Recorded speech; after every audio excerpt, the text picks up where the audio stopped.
In the adrenaline pump world of freestyle motocross, Jeff Ox Kargola was known for his fearless riding style and extreme work ethics. Starting from humble beginnings, he worked hard and established himself as a fierce rider in the motocross community. But on April 28, 2011, the very own dirt terrain which once embraced him would become the reason for his tragedy. Join us as we cover the remarkable life of Jeff Ox Kargolas and try to figure out the details of that fateful day. Jeff Daniel Kargola was born on November 29, 1983 in Laguna Beach, California, and spent most of his life in San Clemente, where surfing and dirt bikes were a big part of culture. So it surprised no one when little Jeff showed an early interest in motorcycles and outdoor sports, where he then started riding at the age of 12. He grew up as the youngest of two children in a normal, middle-class family, and sadly, Jeff's father soon died because of some unknown reasons when Jeff was entering his teenage years. That said, this initial loss only made him tougher, where he completely shifted his focus to the racing and started honing his skills for the upcoming challenges. As a kid growing up, Jeff was bigger than most of his friends, which earned him a rather funny nickname, Ox, that reflected not only his size, but also the way he carried himself with deep passion for motorsport. Those who were close to him often used to say that once he locked on something, there is no stopping him. At the age of 16, Jeff was already riding professionally, and shortly after, he joined an iconic motocross team, Mulisha, which was founded by Brian Deegan, who was considered as one of the best in the sport. Jeff trained rigorously day and night, while working his way toward international events, and stayed away from the stereotypical motocross lifestyle of partying. In 2001, Jeff made his debut in Moto X, and just a few years later, during the 2005 Winter X Games, his skills shone through, where he ended up achieving silver medal for the best trick. That said, his journey was marked by many setbacks as well as accidents, which often put him on the sidelines. Undeterred, he kept grinding and slowly earned success through his sheer dedication and love for the sport. Then, just a few years later, he turned heads when he invented his iconic Oxecutioner trick, which was an upgraded one-hand heart attack trick where the other free hand grabs the back of the motorcycle while mid-air. Despite his fierce reputation on tracks, he was a warm-hearted and humble personality who deeply cared for friends and family. "Your life is what you make it," Jeff always used to say. Other than FMX, Jeff also competed in off-road events like Baja 1000, as well as short-course off-road truck racing. Tragically, in fact, in 2009, he experienced a near-death moment in Mexico, where he ended up crashing his motorcycle during Baja 1000. And although he suffered a major abdominal injury, Jeff made a full recovery within the next few months. Then, in 2010 and 2011, during SCORE San Philipe 250, Jeff and Colton Udall dominated the pro class and ended up achieving first prize in both consecutive years in Baja Desert. The racing is completely unexpected, and that's why I love coming back to Baja. The second you know what to expect, it's gonna bite you in the back and it's gonna hurt badly, he said during an interview. Little did he know that those words would soon become a haunting reality, which would lead to his demise.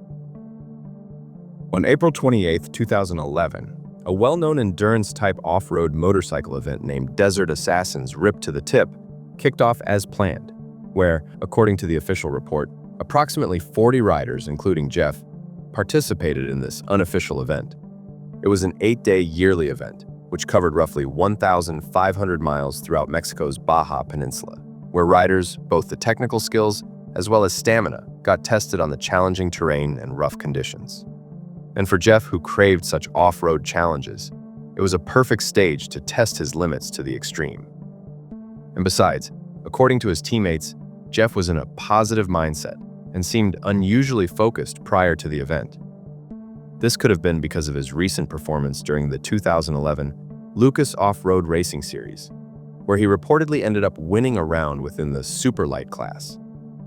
In fact, according to his friends and close ones, 2011 would have been a successful year for Jeff, if not for the tragedy that took place just a day later.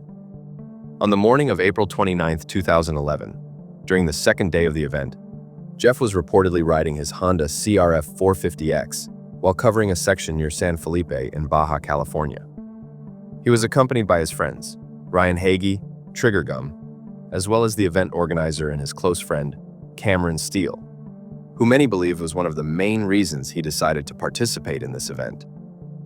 At around 7:50 a.m., after traveling for what seemed like a few miles, Jeff encountered a whoop section, which was a series of closely spaced sand bumps that were not only difficult to navigate, but could pose a danger at high speed.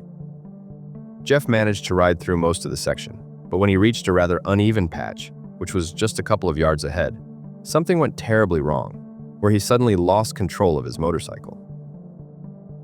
In that split second, his motorcycle flipped because of a sudden imbalance, which threw Jeff several feet away, where he ended up sustaining heavy injuries on head and possibly chest. His friends saw this horrifying accident unfolding before their eyes, and when Jeff lay motionless on the ground with no signs of movement, they realized the full gravity of the situation. When we found Ox, he was unconscious and not moving. It was terrifying. We knew he was hurt, bad. It was the worst moment I've ever experienced on the trails, said Cameron Steele later in an interview. At around 8 a.m., the event coordinator received a call from Jeff's teammates, where they immediately dispatched the medical help. Meanwhile, at the crash site, his friends did their best to provide first aid and monitor his airflow to prevent his condition from worsening even further. And after what seemed like 10 heart-wrenching minutes, the medical personnel reached the location, where they provided the initial treatment to stabilize his condition. Shortly thereafter, Jeff was airlifted to the nearby Buen Pastor Hospital in San Felipe, where he immediately underwent critical surgery to stop the bleeding and treat head injury. Sadly, even after all the efforts by the medical team, Jeff showed signs of irreversible damage. And just a few hours later, he was pronounced dead at the age of 27, surrounded by his close friends. Jeff was a fighter and so full of life. Seeing him down like that broke us all. We rode hard to get medical support and stayed with him every second, hoping he'd pull through, said Ryan Hagee when he got the news of his passing. The hospital spokesperson later announced that the primary cause of death was fatal head trauma, followed by broken ribs that punctured his lung, which then resulted in internal bleeding. Plus, according to the reports, Jeff had also sustained multiple concussions, as well as a broken wrist. The investigation started by the Baja officials, as well as local authorities, revealed some important factors which led to this tragedy.